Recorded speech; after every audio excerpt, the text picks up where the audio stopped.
Hey y'all, I got some shit would need to be said, okay? Okay, so this is part 4 of my celebrity meetings, but these particular meetings didn't happen at Starbucks. These meetings happened at a record label called Columbia Records. Columbia Records in New York City is where I interned while I was in my senior year in college. Okay, so this is basically a freakish story about me and Beyonce, but you gotta listen up. Yes, that Beyonce. Okay. So I applied to so many industry spots and ended up being accepted to intern at Hot 97 radio station, Arista Records, MTV Network, and Sony Music Entertainment, which changed to Sony BMG with Columbia Records. I wanted to accept all 4, but I had to be realistic with my time as a full-time college student, so I reluctantly turned down Arista Records, but I'll always remember getting to walk inside L.A. Reid's office.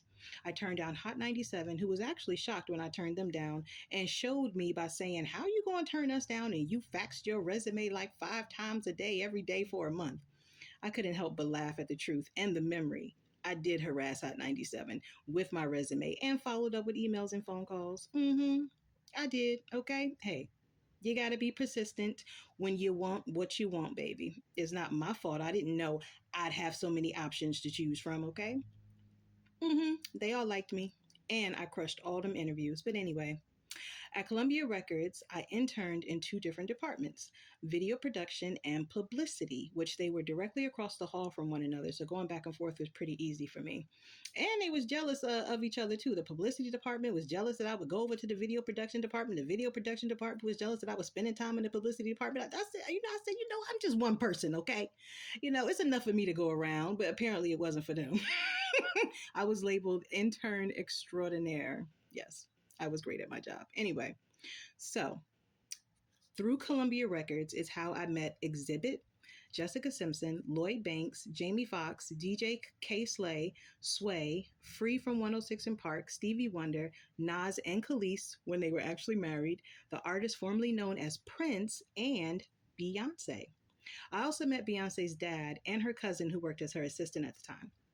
Honestly, y'all, it was destined for me to meet Beyonce. You want to know why? Okay. I handled her lost luggage from an airport. I retrieved her lunch from the refrigerator so her publicist could give it to her. I handled her press releases and video treatments with Destiny's Child. Basically, I was destined to meet Beyonce, okay? So when that day finally came, it was exactly 5 days before my birthday, and my coworker ran into the back room all flustered and breathless. He was like, "Shonda, guess who's here?" I yelled back, "Who?" His eyes lit all the way up as he said, "Beyonce." I was like, "No, you're lying." So my coworker then said, "Shit, that's exactly why I brought this every day, because I knew one day I was going to need it," as he went into his backpack to remove a disposable camera. I got all excited because I was realizing that he was really telling the truth, that Beyonce was there. So I excitedly yelled, "Ah, you're brilliant." Okay. He gestured with his arm for me to come with him. And I nervously asked, was he sure it was okay to go see her? Then he said, "Yeah, the boss has already cleared it," and asked her if we could meet her, and she agreed. So I excitedly followed him down the long hallway as Beyonce's bodyguard, Shorty, kept a very watchful eye out. I felt like my stomach fell out as the door slowly opened to display Beyonce sitting on a couch with a cell phone to her ear. We walked into the room where our bosses were in attendance, while my coworker and I held our Dangerously in Love CDs for Beyonce to sign. Beyonce had an all-gray blazer and skirt outfit on as she got off the phone and stood up. And I actually have that picture of her and me on one of my Instagram pages. It's either Honey Child's Cafe or Honey Child's Candles. And I took a picture with her bodyguard and her. So I took her in and realized she was much smaller in person than on TV. And as she held her hand out for me to shake with a smile on her face, I froze. I literally froze, y'all. Let me see. I stared at her hand as she held out, then watched my hand slowly connect with her hand. Then I looked her in the face again and jumped on her. I literally jumped on her, y'all. And I almost knocked her over. I was completely embarrassed by my very natural reaction, and luckily she just laughed about it. I just kept apologizing to her while grabbing my heart. And when she was about to sign my CD, she asked me my name, to which I told her. And when she repeated my name in her Southern accent, I thought my heart stopped. I did. That was a true fangirl moment that day. So let's see. I was a super duper fan. So we took pictures with her. My coworker called her beautiful, and I got to stare into her eyes. And as I stared into her eyes, I almost felt hypnotized as I recognized her eyes were the color of honey. I think I imprinted on her that day. I did, y'all. But y'all know what's even crazier about my connection to Beyonce? Okay, this is where it gets freakish. When I was 18 years old in college, I literally saw that Beyonce and I would be pregnant at the same time. I ain't lying, I did. I always felt her and I were some kind of like kindred spirits or something like that. But when she had Blue Ivy, I was like, oh, I guess I was incorrect. But it turns out my premonition back then was actually correct because the day I gave birth to my boy and girl twinsies, February 1st, 2017, was the same day Beyonce announced she was pregnant with her boy and girl twinsies. Can you imagine, y'all?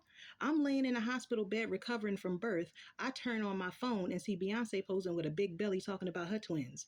All I could do was smile and say, congratulations, kindred soul. Then, 4 months after my babies were born, she gave birth to her twins. Then, 1 year later, I would be so blessed to be invited by Beyonce's mama and her stepfather to their wonderful wearable art galas in 2018 and 2019. I mean, seriously, what are the odds?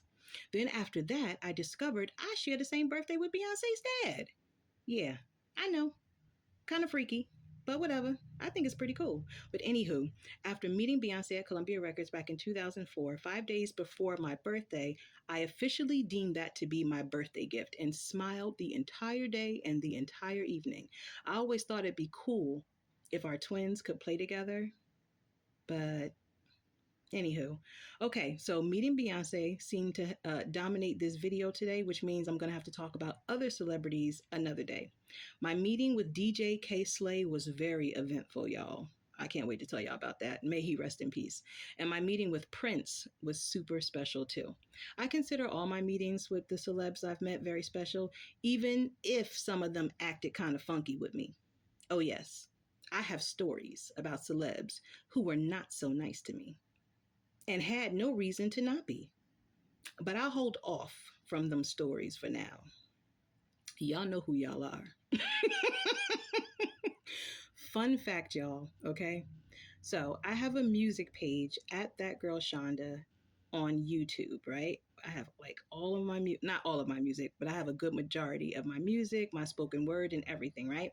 So I composed music and wrote songs about Beyonce. My question is, can y'all guess which ones are about her? I wonder if she knows which ones are about her. Anyway, y'all will be shocked to know what and who some of my songs are about. One day, I'll spill the beans. But until then, y'all can just guess. So if you want to check it out, you got to go to @thatgirlshonda on YouTube. I'll leave the link below though for you to find it. Okay. So, talk to y'all soon and stay tuned to my next celebrity meetings. Bye.